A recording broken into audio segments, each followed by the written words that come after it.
We're joined right now on RealAgriculture.com by JP Gervais. He is a senior ag economist with FCC. Welcome today, JP. Oh, thank you. Good morning. JP, FCC has just put out a report regarding farmland values. And to nobody's surprise, they continue to go up. Commodities are very volatile, yet land prices continue to rise. Why do you think that is? Well, thank you. That's a pretty good question. We put out the farmland value report twice a year to help producers make strategic business decisions. And as you mentioned, commodity prices have been quite volatile. But if you look at the last few years, even going all the way back to 07, 08, you see that the trends in terms of the world demand for commodities is pretty positive. So there's a growing population. Income growth in these countries that are growing the most is pretty significant. And this has a major impact on the demand for commodities, which turns out to be positive for land values here in Canada. So I think this is one of the main drivers. You can think of other factors as well, like low interest rates in some parts of the country. The urban land pressures has also had an impact. But mainly, I think you're looking at the number one driver is the prospects of growth in foreign markets and the way that it translates into farmland values. Well, we often hear people say, well, we're not making more land. And so it's it's definitely a scarce commodity. I guess when you look at the numbers from a provincial perspective, which province in the last 6 months increased the most? Well, we can think first in terms of the national level. The increase at the national level for the last 6 months of 2010 was 2.1% on average. In terms of provincial results, the province for which there was the largest increase in farmland values was PEI, Prince Edward Island. It experienced an increase or witnessed an increase of 3.2% in the last 6 months of 2010, which is pretty strong. But then, you have to put this in perspective. It was the first time, it was the first increase in value since 2004 for PEI.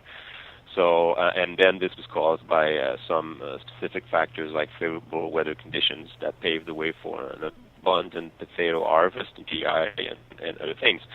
In terms of the second province to experience or register an increase was Saskatchewan. The average increase in Saskatchewan for the last 6 months of 2010 was 2.7%. So, which is pretty strong because in the first 6 months of 2010, the increase in Saskatchewan was 2.9%. So, on average, you're looking at something in the neighborhood of 5.7, 5.6% for Saskatchewan for all of 2010. And so, which province is definitely lagging behind in the last 6 months? Well, we didn't have values were unchanged in Newfoundland and Labrador. If you look at provinces that registered an increase that was below the national average of 2.1%. You have Alberta that registered an increase of 1.5% again for the last 6 months of 2010. Manitoba followed at 1.3%, Quebec 0.9%, Nova Scotia 0.6%, and British Columbia 0.4%. But again, you have some of these numbers can be explained. For example, looking at Quebec, it never experienced large swings and large increases in the farmland values, but it is the only province that did not register a decrease in farmland values since we first started to compute this report in 1984. So some of the provinces you see a little bit more volatility, some provinces you see a little bit less, but then increases that are more moderate as well. So if we look at the last 5 years, is there an area of Canada that is really just continues to be at the top of that list? Well, Saskatchewan is doing really well in terms of average farmland values. Again, 2008 was a banner year, or 2007 was a banner year for Saskatchewan. I just can't recall the number on top of my mind, but it's something that for the last few years Saskatchewan has done really well, and again, mostly driven by the increase in crop receipts that we've seen in the last few years. Yeah, well, we've been hearing a lot about increased land rents in places like Ontario.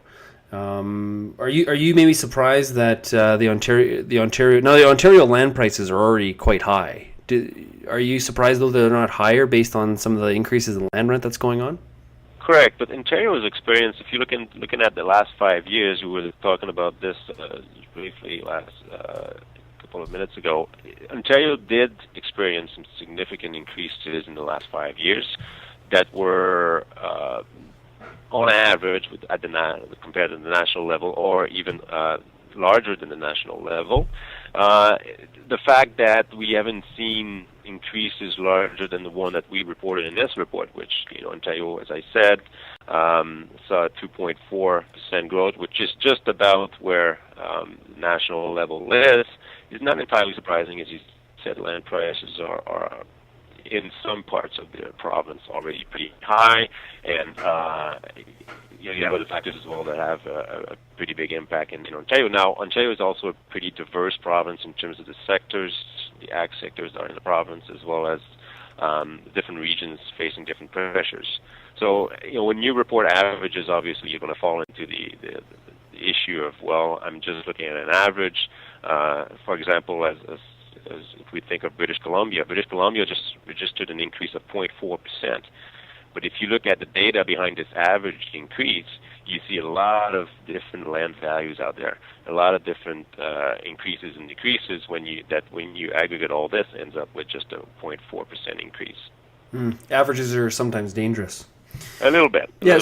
Does your study take into account where you can see where possibly there's a bit of the land market's a bit too heated, or is undervalued? Difficult to see again. We only report percentage increases because sometimes we do not have the data simply just to focus on some different, some specific parts of the country of a province. So this is why we prefer to report percentages. In some instances, you can go back to our website on farmlandvalues.ca and find some relevant information for a specific region. And this is where perhaps you can actually think of particular regions that seem to be experiencing some significant increase in recent years. But looking at the averages for the different provinces, it's pretty difficult to sort of answer the question whether or not we're seeing increases that are too large or too small. So I guess when we look at increasing land values, obviously we have a lot of different. You work for a agricultural lender, FCC. There's other ones as well. Do the constant increase that we're seeing in the last 10 years? Do you think that causes them any concern as an ag economist? Do you think that? Well, there's no denying that there's been a discussion, for example, in the U.S. with regards to a land bubble, and those type of things are pretty difficult to predict. Otherwise, we wouldn't call this a bubble. If everybody was on board saying that there was overvaluation or undervaluation, we wouldn't be having this discussion. So there's no way to tell where we're going in the future. Now, the one thing that we know is that looking at the land values in Canada, we have two of the major determinants are interest rates as well as prospects of growth in emerging markets, because this is where the demand for commodity is, and then this has an impact on crop receipts. And looking forward in the next few years, the prospects of significant growth for commodities is significant. Now, it doesn't say that. It doesn't mean that when you have high prices and you think that the prospects, or that's because of a fundamental trend, that prices are not going to go back to more of a level that we've seen in the past in 05, 06, the run-up in commodity prices that we've seen in 07 and 08. So there's no really to tell, but we know that there are some fundamental trends out there that are somewhat positive for Canadian agriculture, that we're still witnessing. We're still making sure that we are looking at all these trends and try to figure out what they mean for Canadian agriculture. But as I said, there's no way to predict where this is likely to be in the next few years. Well, we hear lots about agriculture has always been land rich or equity rich and cash poor, and it seems like that dynamic continues to swing in the direction of land rich. Yes, but looking back at looking at net income that we were able to generate in some of the sectors, I'm thinking about crop production here, grains and oilseeds, we were able to grow in the last few years net income to a significant extent. If you compare the last 3 years, for which we have data, compare that to the first 3 years of 2000, 2001, 2002, and we were able to grow net income. Now, in some of the sectors, and I'm thinking about red meats here, it's been a perfect storm for the hog industry in the last few years, and so that hasn't happened as we've seen in other sectors. So, but we were able to grow in the last few years net income, and this is what you want to see. If you're growing farm depth, if asset values are going up, you really want to see that increase in net income. And I think this is what we've seen in recent years. Okay, JP, well, thank you very much for joining us. And I guess we'll look forward to talking to you in another 6 months when the new study comes out. Thank you. It would be my pleasure. Thank you so much.